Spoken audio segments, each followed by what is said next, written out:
ਭਗਤ ਸਦਨਾ ਜੀ ਭਗਤੀ ਕਾਲ ਦੇ ਦੌਰ ਦੇ ਵਿੱਚ ਹੀ ਸਿੰਧ ਪ੍ਰਾਂਤ ਹਾਲ ਪਾਕਿਸਤਾਨ ਦੇ ਵਿੱਚ ਪੈਦਾ ਹੋਏ। ਪੇਸ਼ੇ ਤੋਂ ਆਪ ਕਸਾਈ ਸਨ। ਰੋਜ਼ ਬੱਕਰੇ ਵੱਢ ਕੇ ਉਹਨਾਂ ਦਾ ਮਾਸ ਵੇਚਣਾ ਨਿਤ ਦਾ ਧੰਦਾ ਸੀ।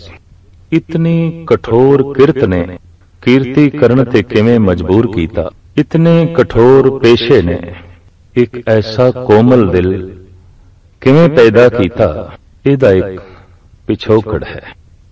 ਕਹਿੰਦੇ ਨੇ ਰਾਤ ਦੇ ਵਕਤ ਬਾਦਸ਼ਾਹ ਦੇ ਅਹਿਲਕਾਰ ਆਏ ਤੇ ਉਹਨਾਂ ਨੇ ਮਾਸ ਦੀ ਮੰਗ ਕੀਤੀ, ਥੋੜੇ ਜਿਹਾ ਸ਼ੇਰ ਦੋ ਸ਼ੇਰ।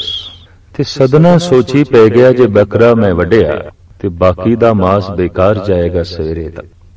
ਉਹਨੇ ਬੱਕਰੇ ਦੀ ਪਿਛਲੀ ਇੱਕ ਲੱਤ ਵੱਢਣ ਦੀ ਸੋਚੀ ਤੇ ਭਾਈ ਬਾਕੀ ਇਸ ਨੂੰ ਸਵੇਰੇ ਜ਼ਬਾ ਕਰਾਂਗੇ। ਛੁਰਾ ਲੈ ਕੇ ਜੈਸੇ ਬੱਕਰੇ ਦੀ ਲੱਤ ਵੱਢਣ ਵਾਸਤੇ ਗਿਆ, ਇਸੇ ਹੀ ਕਠੋਰਤਾ ਦੇ ਚੋਂ ਦਇਆ ਉਤਪੰਨ ਹੋਈ। ਇਸੇ ਹੀ ਮਹਾਨ ਪੱਥਰ ਦਿਲ ਭਾਵਨਾ ਦੇ ਚੋਂ ਭਗਤੀ ਭਾਵਨਾ ਦਾ ਸੰਗੀਤ ਫੁੱਟਿਆ। ਜ਼ਮੀਰ ਦੀ ਆਵਾਜ਼ ਸਾਰੀ ਰਾਤ ਤੜਪੇਗਾ। ਬੱਕਰਾ ਛੁਰਾ ਹੱਥੋਂ ਗਿਰ ਗਿਆ। ਬਾਦਸ਼ਾਹ ਦੇ ਅਹਿਲਕਾਰਾਂ ਨੂੰ ਕਹਿ ਦਿੱਤਾ, ਅੱਜ ਤੋਂ ਮੈਂ ਕਸਾਈ ਨਹੀਂ, ਹੁਣ ਮੈਂ ਅੱਜ ਤੋਂ ਬੱਕਰੇ ਨਹੀਂ ਵੱਢਿਆ ਕਰਾਂਗਾ। ਅੱਜ ਤੋਂ ਮੈਂ ਆਪਣੇ ਅਹੰਕਾਰ ਨੂੰ ਤੇ ਕਠੋਰ ਨੂੰ ਵੱਢਣਾ ਹੈ। ਅੱਜ ਤੋਂ ਮੈਂ ਆਪਣੇ ਵਿਕਾਰਾਂ ਨੂੰ ਜ਼ਬਾ ਕਰਨਾ ਹੈ। ਅੱਜ ਤੋਂ ਮੈਂ ਆਪਣੇ ਪਾਪਾਂ ਤੇ ਗੁਨਾਹਾਂ ਨੂੰ ਜ਼ਬਾ ਕਰਨਾ ਹੈ। ਮੈਂ ਇਸ ਤਰੀਕੇ ਨਾਲ ਧੰਦਾ ਬਦਲ ਲਿਆ। ਕਦੀ ਵਿਚਾਰ ਕਰੀਏ, ਭਗਤ ਵੀ ਕਸਾਈ ਨੇ ਪਰ ਉਹ ਆਪਣੇ ਵਿਕਾਰਾਂ ਨੂੰ ਵੱਢਦੇ ਨੇ, ਔਗਣਾਂ ਨੂੰ ਵੱਢਦੇ ਨੇ, ਪਾਪਾਂ ਨੂੰ ਵੱਢਦੇ ਨੇ। ਤੇ ਜੋ ਆਪਣੇ ਪਾਪਾਂ ਨੂੰ ਜ਼ਬਾ ਕਰਨ ਦੇ ਵਿੱਚ ਅਸਮਰਥ ਹੋਇਆ ਹੈ, ਜੋ ਆਪਣੇ ਔਗਣਾਂ ਨੂੰ ਜ਼ਬਾ ਕਰਨ ਦੇ ਵਿੱਚ ਅਸਮਰਥ ਹੋਇਆ ਹੈ, ਕੁਦਰਤੀ ਗੱਲ ਹੈ ਉਹ ਬਾਹਰ ਕਤਲੋ ਗਾਰਤ ਕਰਦਾ ਹੈ, ਉਹ ਬਾਹਰ ਮਾਰ ਕੁਟਾਈ ਕਰਦਾ ਹੈ। ਆਪਣੇ ਆਪ ਨੂੰ ਜ਼ਬਾ ਕਰਨ ਲਈ ਇੱਕ ਵਿਸ਼ੇਸ਼ ਕਿਸਮ ਦੀ ਛੁਰੀ ਚਾਹੀਦੀ ਹੈ, ਜੋ ਵਿਸ਼ੇਸ਼ ਕਿਸਮ ਦੇ ਲੋਹੇ ਨਾਲ ਬਣੀ ਹੋਈ ਹੈ, ਜਿਸ ਦਾ ਜ਼ਿਕਰ ਪਹਿਲੇ ਪਾਤਸ਼ਾਹ ਗੁਰੂ ਨਾਨਕ ਦੇਵ ਜੀ ਮਹਾਰਾਜ ਕਰਦੇ ਨੇ। ਸੱਚ ਕੀ ਕਾਤੀ ਸੱਚ ਸਭ ਸਾਰ, ਘਾੜਤ ਤਿਸਕੀ ਅਪਰ ਅਪਾਰ। ਸਾਹਿਬ ਗੁਰੂ ਨਾਨਕ ਦੇਵ ਜੀ ਮਹਾਰਾਜ ਕਿਸੇ ਸ਼ੇਖ ਕਸਾਈ ਨੂੰ ਮੁਖਾਤਬ ਹੋ ਕੇ ਇਹ ਸ਼ਬਦ ਉਚਾਰਨ ਕਰ ਰਹੇ ਨੇ ਕਿ ਸੱਚ ਦੀ ਛੁਰੀ ਹੋਵੇ ਔਰ ਸੱਚ ਦੀ ਟਕਸਾਲ ਦੇ ਉੱਤੇ ਉਸ ਦੀ ਘਾੜਤ ਹੋਵੇ, ਸੱਚ ਦੀ ਉਸ ਨੂੰ ਪਾਣ ਧਾਰ ਲੱਗੀ ਹੋਈ ਹੋਵੇ। ਸੱਚ ਕੀ ਕਾਤੀ ਸੱਚ ਸਭ ਸਾਰ, ਸਾਰੇ ਦਾ ਸਹਾਰਾ ਲੋਹਾ ਸੱਚ ਦਾ ਹੋਵੇ, ਉਹਦੀ ਧਾਰ ਸੱਚ ਦੀ ਹੋਵੇ, ਛੁਰਾ ਸੱਚ ਦਾ ਹੋਵੇ। ਤੇ ਐਸਾ ਛੁਰਾ ਜੇ ਚਲਾਈਏ ਆਪਣੇ ਵਿਕਾਰਾਂ ਤੇ, ਐਸਾ ਛੁਰਾ ਜੇ ਚਲਾਈਏ ਆਪਣੇ ਉਸ ਮਨ ਤੇ ਜੋ ਪਾਪਾਂ ਨਾਲ ਭਰਿਆ ਹੋਇਆ, ਤੋ ਸਾਹਿਬ ਕਹਿੰਦੇ ਤਿਸਕਾ ਕੁੱਠਾ ਹੋਵੇ ਸੇਖ, ਲਹੂ ਲਬ ਨਿਖੱਥਾ ਵੇਖ। ਅਗਰ ਇਸ ਛੁਰੇ ਦਾ ਕੁੱਠਿਆ ਹੋਇਆ ਇਹ ਮਨ ਹੋਵੇ ਤਾਂ ਫਿਰ ਮਨ ਦੇ ਚੋਂ ਸਾਰਾ ਲਹੂ ਨਿਕਲ ਜਾਏਗਾ। ਕਿਹੜਾ ਲੋਭ ਦਾ, ਵਿਕਾਰ ਦਾ, ਦੁਸ਼ਟਪਣੇ ਦਾ, ਵੈਰ ਵਿਰੋਧ ਦਾ। ਕਿਸੇ ਹੱਦ ਤੱਕ ਇਹ ਸਹੀ ਹੈ ਕਿ ਜੋ ਆਪਣੇ ਮਨ ਨੂੰ ਜ਼ਬਾ ਕਰਨ ਦੇ ਵਿੱਚ ਅਸਮਰਥ ਹੋਏ ਨੇ ਉਹ ਬਾਹਰ ਜ਼ਬਾ ਕਰਨ ਦਾ ਕੰਮ ਕਰਦੇ ਨੇ। ਜੋ ਆਪਣੇ ਵਿਕਾਰਾਂ ਨੂੰ ਕਤਲ ਨਹੀਂ ਕਰ ਸਕੇ ਉਹ ਸੰਸਾਰ ਨੂੰ ਕਤਲ ਕਰਨ ਦੀ ਕੋਸ਼ਿਸ਼ ਕਰਦੇ ਨੇ। ਜੋ ਆਪਣੇ ਮਨ ਨੂੰ ਨਹੀਂ ਮਾਰ ਸਕੇ ਉਹ ਦੁਨੀਆ ਨੂੰ ਮਾਰਨ ਦੀ ਕੋਸ਼ਿਸ਼ ਕਰਦੇ ਨੇ। ਬਾਹਰੋਂ ਕੋਈ ਮਾਰਨ ਦੀ ਕੋਸ਼ਿਸ਼ ਕਰੇ ਉਹ ਦੁਸ਼ਟ ਹੈ, ਜ਼ਾਲਮ ਹੈ, ਪਾਪੀ ਹੈ। ਪਰ ਕੋਈ ਆਪਣੇ ਮਨ ਨੂੰ, ਆਪਣੇ ਵਿਕਾਰਾਂ ਤੇ ਗੁਨਾਹਾਂ ਨੂੰ ਮਾਰਨ ਦੀ ਕੋਸ਼ਿਸ਼ ਕਰੇ ਉਹ ਸੰਤ ਹੈ, ਉਹ ਭਗਤ ਹੈ, ਪੂਜਨੀਕ ਹੈ, ਪੁਨੀਤ ਆਤਮਾ ਹੈ। ਇਸ ਤਰ੍ਹਾਂ ਦੀ ਪੁਨੀਤ ਆਤਮਾ ਸਿੰਧ ਦੇ ਵਿੱਚ ਪੈਦਾ ਹੋਈ ਜਿਸ ਦਾ ਨਾਮ ਹੈ ਭਗਤ ਸਦਨਾ। ਆਮ ਇਤਿਹਾਸਕਾਰ ਕਹਿੰਦੇ ਨੇ ਕਿ ਆਪ ਦਾ ਪਿਛੋਕੜ ਇਸਲਾਮੀ ਘਰਾਣੇ ਨਾਲ ਸੰਬੰਧਿਤ ਹੈ। ਗੁਰੂ ਗ੍ਰੰਥ ਸਾਹਿਬ ਜੀ ਮਹਾਰਾਜ ਦੇ ਕੁਝ ਭਗਤ ਐਸੇ ਨੇ ਜੋ ਮੁਸਲਮਾਨ ਨੇ। ਬਾਬਾ ਫਰੀਦ, ਸਦਨਾ, ਸੈਨ, ਬੀਖਨ ਇਤਿਆਦਿ। ਇਹ ਭਗਤ ਮੁਸਲਮਾਨ ਘਰਾਣਿਆਂ ਨਾਲ ਸੰਬੰਧ ਰੱਖਦੇ ਨੇ। ਲੇਕਿਨ ਜਦ ਖੁਦਾ ਦਾ ਨੂਰ ਅੰਦਰ ਪ੍ਰਗਟ ਹੋਵੇ ਤਾਂ ਮਨੁੱਖ ਇਸ ਭਾਵਨਾ ਤੋਂ ਉੱਚਾ ਉੱਠ ਜਾਂਦਾ ਹੈ, ਕੌਣ ਹਿੰਦੂ, ਕੌਣ ਮੁਸਲਮਾਨ। ਨਾ ਹਮ ਹਿੰਦੂ ਨਾ ਮੁਸਲਮਾਨ, ਅਲ ਹੈ ਰਾਮ ਕੇ ਪਿੰਡ ਪ੍ਰਾਨ। ਇਹ ਸਰੀਰ ਅੱਲਾ ਦਾ ਹੈ, ਇਹ ਪ੍ਰਾਣ ਰਾਮ ਦੇ ਨੇ। ਤੋ ਐਸਾ ਪੁਰਸ਼ ਅੱਲਾ ਦੀ ਧੁਨ ਅਲਾਪਣ ਦੇ ਵਿੱਚ, ਰਾਮ ਦੇ ਗੀਤ ਗਾਣ ਦੇ ਵਿੱਚ ਸੰਕੋਚ ਨਹੀਂ ਕਰੇਗਾ।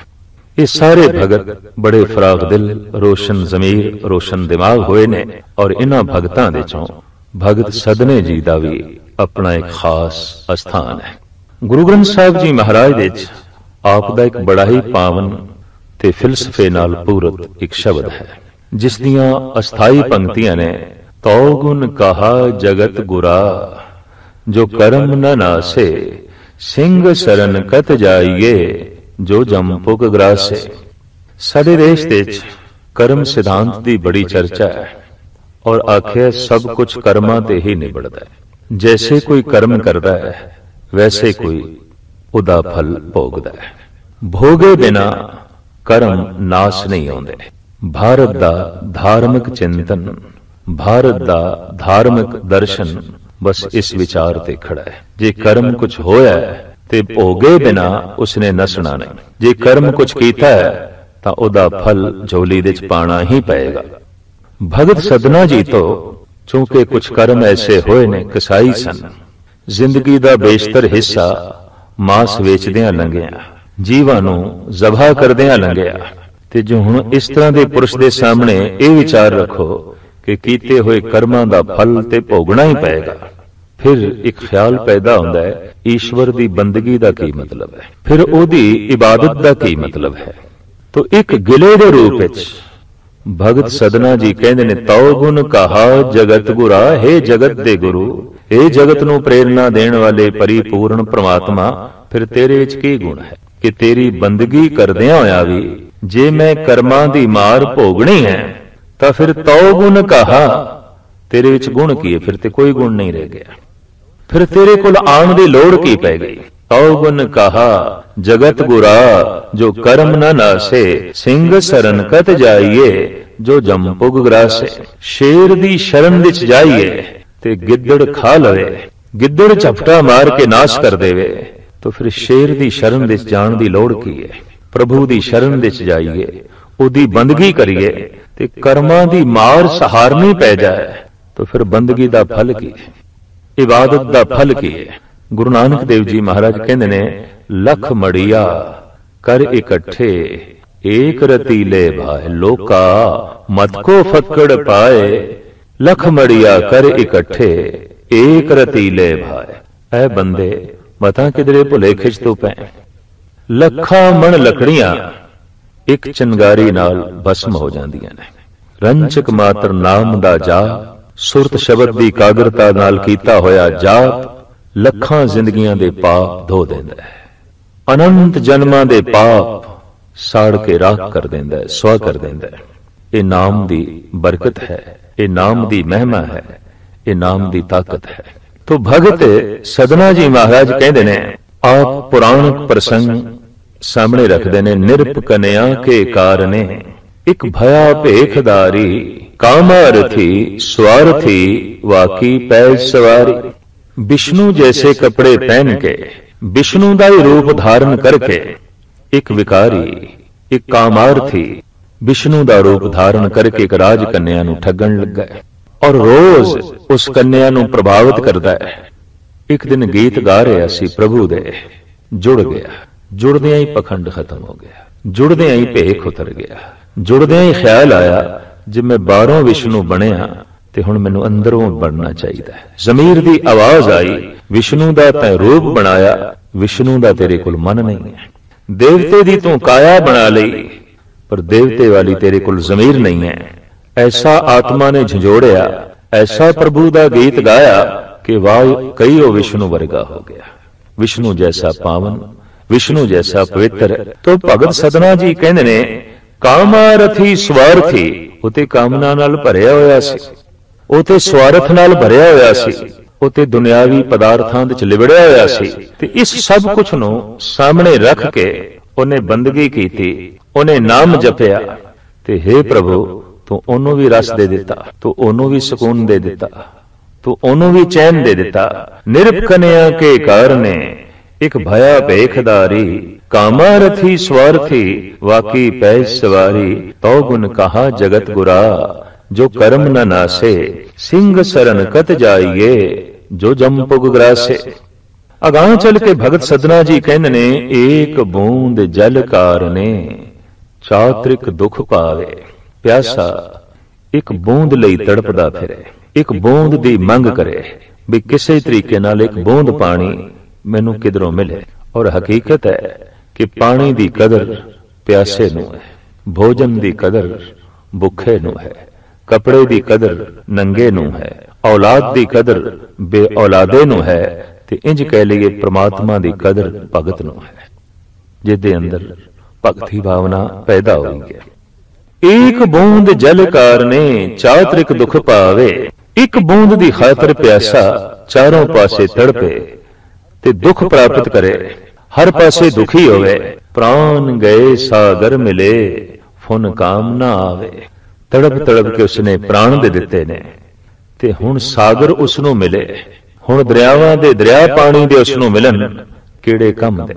दरअसल सदना जी ये कह देन कि मौके उत्ते जो कर्म कम सरिया नहीं, बेमौके कम दा की मतलब। प्यासा तड़प के मर गया ते हुण पानी मिलिया किहड़े कम दा। आम धार्मिक दुनिया विच कहा जांदा है कि परमात्मा दे घर देर है अंधेर नहीं, पर मैं अपने ढंग नाल सोचिया नहीं, देर ही अंधेर है। अगर देर हो गई तो फिर अंधेर है, अगर देर हो गई तो निराशा पैदा हो जाती है, अगर देर हो गई तो विश्वास उठ जाता है। मैं ऐसा समझदा परमात्मा दे घर देर भी नहीं। जैसे अग दे च हथ पाइए उसे वक्त हथ सड़दा है, जैसे फुल्लां कोल बैठिए उसे वक्त महक मिलती है, जैसे बर्फानी पहाड़ हिमालय दे कोल बैठिए उसे वक्त ही जो है ठंड मिलती है। इसे तरीके नाल शुभ कर्म करिए उसे वक्त फल मिलता है, अशुभ कर्म करिए उसे वक्त फल मिलता है। शुभ कर्म मनुख नूं खेड़ा देंदा है, सुकून देंदा है, शांति देंदा है, हुलास देंदा है। अशुभ कर्म मन बेचैन कर देंदा है, पीड़ित कर देंदा है, मैला कर देंदा है। इति तत छिन फल है प्रभु दे दरबार दे देर भी नहीं, क्योंकि देर भी अंधेर हो सकती है। जैसे कि श्री सदना जी कहते ने, एक बूंद जल कारने चातरिक दुख पावे, प्राण गए सागर मिले फुन काम ना आवे।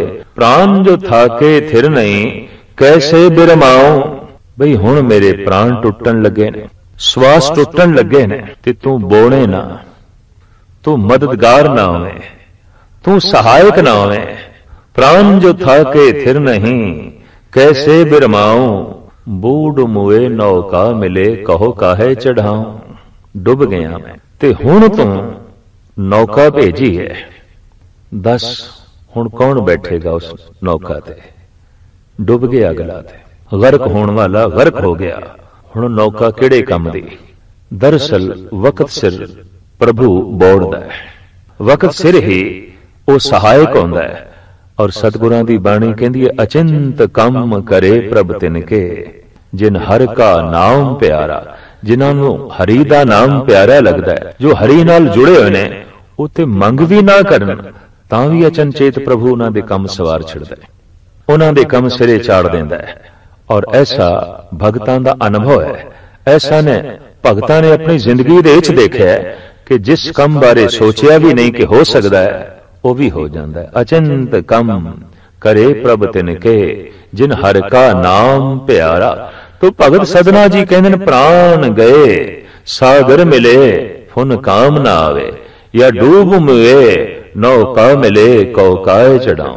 मर गए, डुब गए, हुण नौका मिली ते केड़े कम दी। अखीर विच आप कहंदे ने, मैं नाही कछ हो नहीं कछ आए न मोरा, अवसर लज्जा राख ले सदना जन तोरा।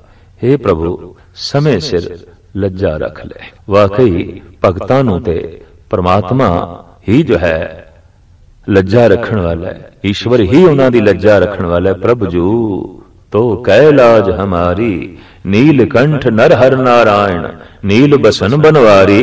गुरु गोबिंद सिंह जी महाराज कहते, हे प्रभु तू ही मेरी लज्जा रख, तू ही मेरी लज्ज दी पाल कर। तो श्री सदना जी कहते ने, समय सिर मेरी लज्जा रख, समय सिर मेरा काम कर, वक्त सिर मेरा काम कर। सारी रात मैं तड़पदा रहां रोशनी लई, घर दे च मेरे चानना होवे, दीवा जले ते दीवा ना मुयसर होवे, तेल ना मिल सके, दीवा ना मिल सके, ते सवेरे सूरज चढ़िया ते तू दीवा देवें, किहड़े काम दा?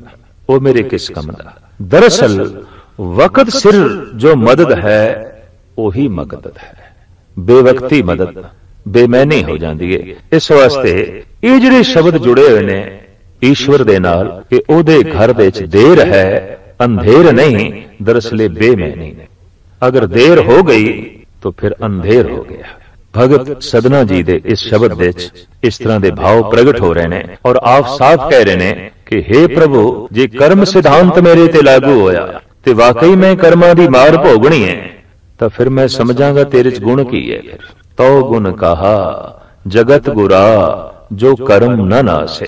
भारत दा सारा जिहड़ा चिंतन है वो कर्मां ते खड़ा। पर थोड़ा जिहा सोचिए, पहले मनुख सी कि पहले कर्म सन।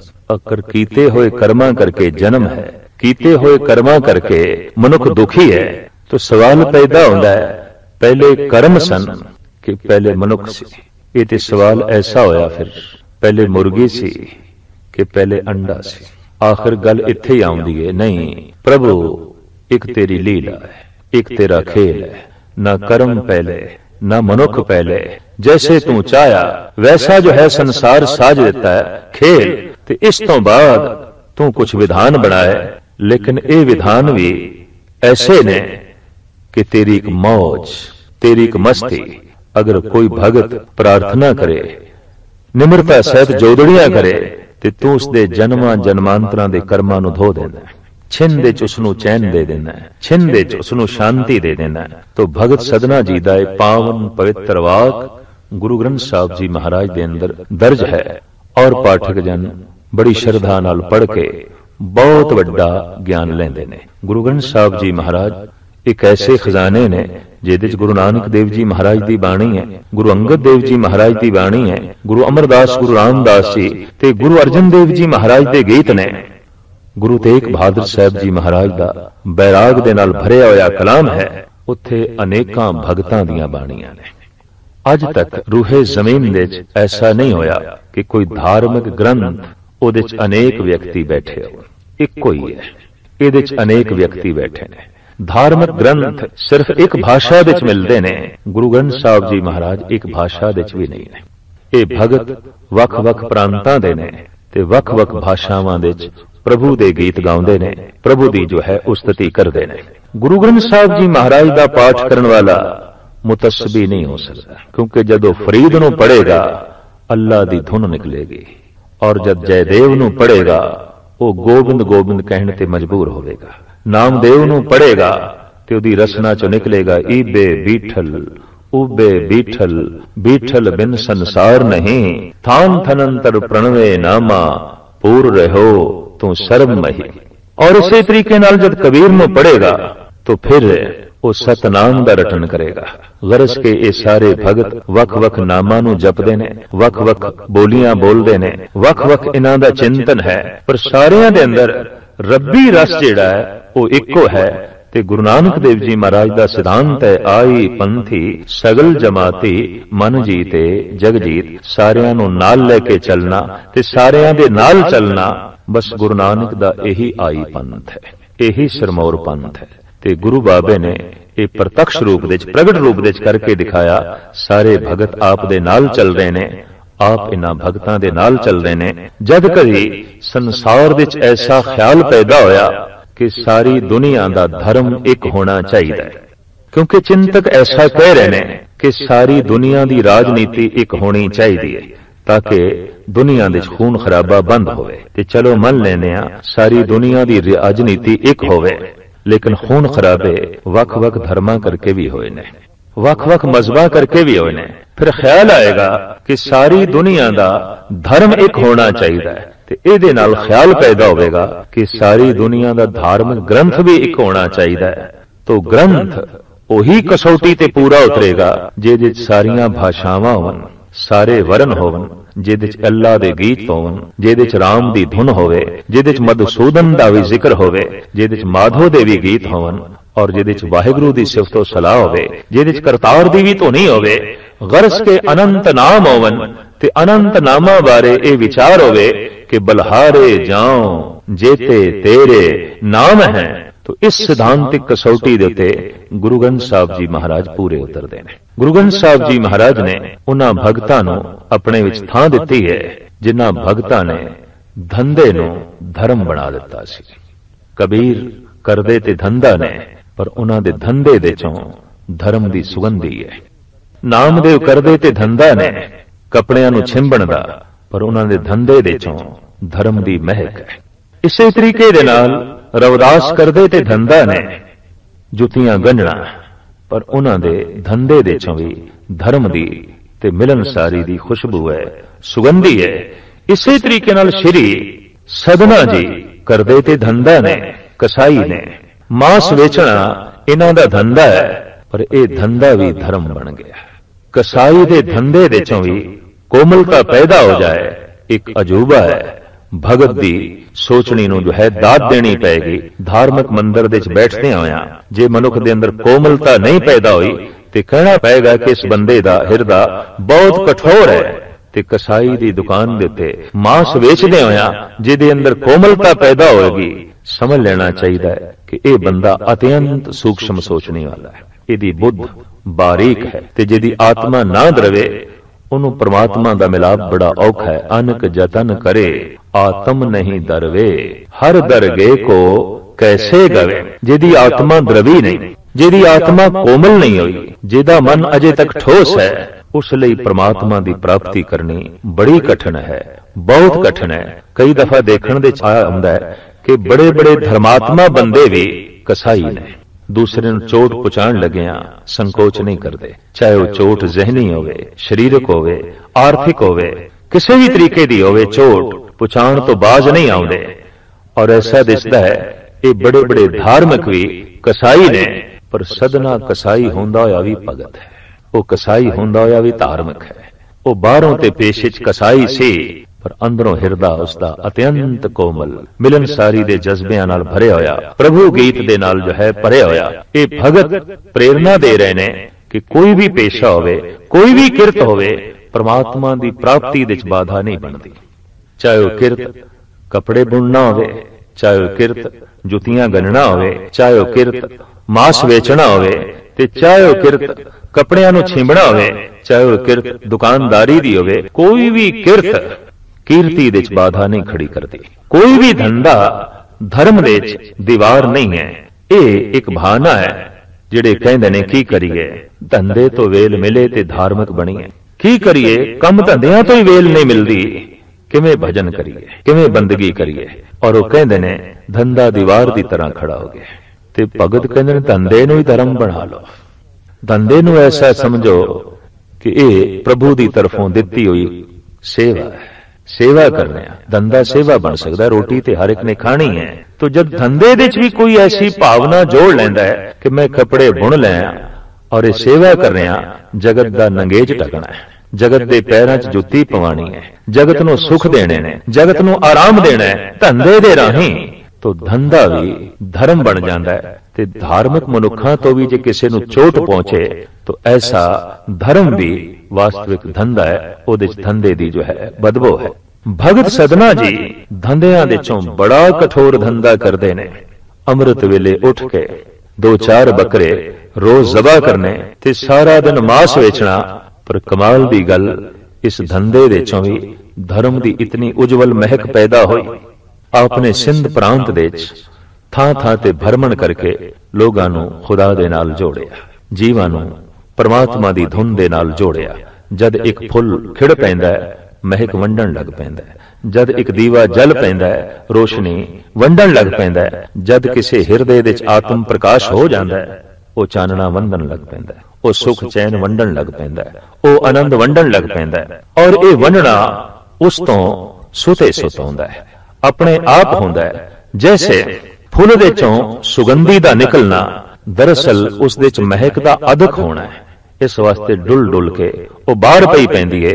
भगत दा हिरदा इतना आनंद नाल भर जांदा है, इतना गुणा नाल भर जांदा है, इतना शांति ते चैन नाल भर जांदा है कि वो डुल डुल के बाहर पैंदा है। सदना जी भगती भाव विच ऐसे लीन होए और अध्यात्मक गुणा नाल ऐसे भरपूर होए, थां थां ते भरमन करके इन्हां ही गुणां नूं वंडदे रहे। इसी सच्ची दौलत नूं वंड वंड के जगत नूं अकाल पुरख दे नाल जोड़दे रहे। अनेकां भगतां दे चों गुरु ग्रंथ साहिब जी महाराज दे च एक ए सदना कसाई पेशे दे च ए भी भगत है, इसदा भी कलाम है और इसदा कलाम भी रहंदी दुनिया तक अध्यात्मक शांति वंडदा रहेगा।